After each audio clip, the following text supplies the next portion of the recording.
पश्चिम बंगाल में अगले साल चुनाव होने वाले हैं, लेकिन उससे पहले पश्चिम बंगाल के मुर्शिदाबाद में बाबरी मस्जिद को लेकर बवाल मचा हुआ है। टीएमसी के हुमायूं कबीर, जो पहले कभी टीएमसी में हुआ करते थे, बाद में उन्हें इस बवाल की वजह से पार्टी से निष्कासित किया गया, लेकिन उन्होंने अब एक नई पार्टी का ऐलान तो कर ही दिया है। दूसरी तरफ बाबरी मस्जिद को बनवाने की भी जो बात है उन्होंने कही है, उसकी नींव रखी है और चंदा जो है वो जगह जगह से इकट्ठा किया जा रहा है। हालांकि इसको लेकर अब हिंदू संगठन जो है वो हुमायूं कबीर को घेरने का काम कर रहे हैं और कह रहे हैं कि बाबर के नाम पर बाबरी मस्जिद क्यों बननी चाहिए, मस्जिद बनवाइए लेकिन बाबर के नाम पर क्यों। बीजेपी के जो नेता हैं वो भी अब यही कह रहे हैं, लेकिन इस बीच बीजेपी के एक फायर ब्रांड नेता हैं और केंद्रीय मंत्री गिरिराज सिंह जो बिहार से आते हैं, उन्होंने हुमायूं कबीर को घेरकर ये कहा है कि बाबरी मस्जिद जो मुर्शिदाबाद में आप बनवाने की बात कर रहे हैं उसका भी हश्र अयोध्या जैसी बाबरी मस्जिद जैसा होगा।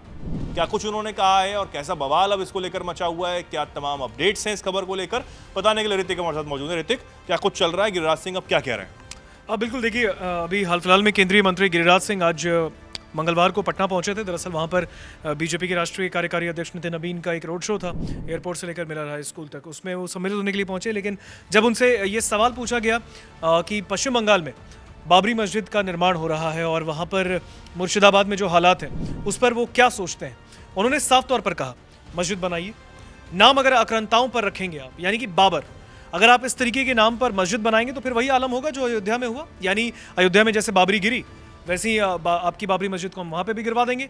कहीं ना कहीं इस पूरे मामले पर गिरिराज सिंह ने खुली तौर पर चुनौती दी। मैं आपको पहले बता दूं, मुर्शिदाबाद के यहाँ पर बेलडांगा एक जगह है जहाँ पर हुमायूं कबीर जो कि टीएमसी से निकाले गए विधायक हैं, वो इस पूरे मस्जिद का निर्माण करवा रहे हैं। उन्होंने कहा भी कि बाबरी मस्जिद हम बनवाएंगे वहाँ पे।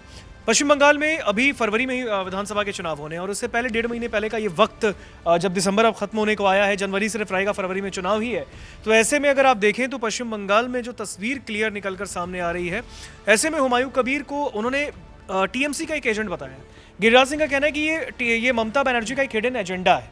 दरअसल इस पूरे मामले पर अब तक हुमायूं कबीर की गिरफ्तारी नहीं होती है। क्यों नहीं होती है? क्या ममता बनर्जी ने इजाजत दी है? ये तक गिरिराज सिंह ने कहा। देखिए, गिरिराज सिंह ने क्लियर रूप से कहा है कि आक्रांताओं के नाम पर अगर आप मस्जिद रखेंगे तो फिर वो हम तोड़ देंगे, उसकी हालत वही हाल होगी जो अयोध्या में हुई थी। उन्होंने बयान दिया बाकायदा, उन्होंने ये तक कहा है कि ममता बनर्जी ने जानबूझकर हुमायूं कबीर को मस्जिद बनाने की इजाजत दी है, जबकि हुमायूं कबीर ने साफ तौर पर कहा कि ममता बनर्जी मेरी बात ही नहीं सुन रही थी, इस वजह से उन्होंने मुझे पार्टी से निकाल दिया। लेकिन अभी भी बीजेपी कह रही है कि क्योंकि केंद्रीय मंत्री गिरिराज सिंह छोटे मोटे आदमी नहीं, बीजेपी के फायर ब्रांड नेता हैं और केंद्रीय मंत्री भी हैं, उनका बयान बहुत बड़ा हो जाता है इस पूरे मामले पर। और ऐसे में वो आज से नहीं, लगातार से बाबरी पर वो कहते भी आए हैं। आपने देखा होगा जब अयोध्या में बाबरी को लेकर जब भी सवाल होते थे उस वक्त भी गिरिराज कहते थे कि ये आक्रांताओं पर है तो इसको तोड़ेंगे। और अब अगर आप देखें तो उन्होंने फिर से एक बार कहा है कि अगर आप बाबर के नाम पर मस्जिद बनाओगे तो हम तोड़वा देंगे, वही हालत कर देंगे।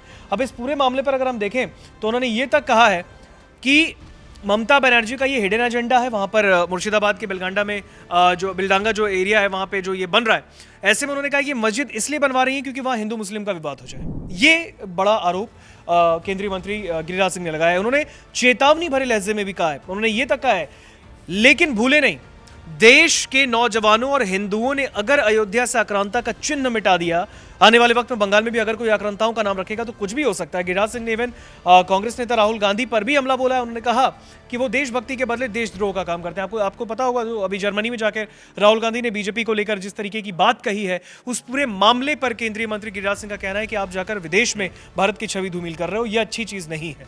तो इस पूरे मामले पर अगर हम देखें तो मैं आपको बता दूं कि इस पूरे मामले पर टीएमसी से जो विधायक निलंबित हुए हुमायूं कबीर, हमने भी उनसे, दैनिक जागरण ने उनसे क्लियर एक्सक्लूसिव बातचीत भी की थी।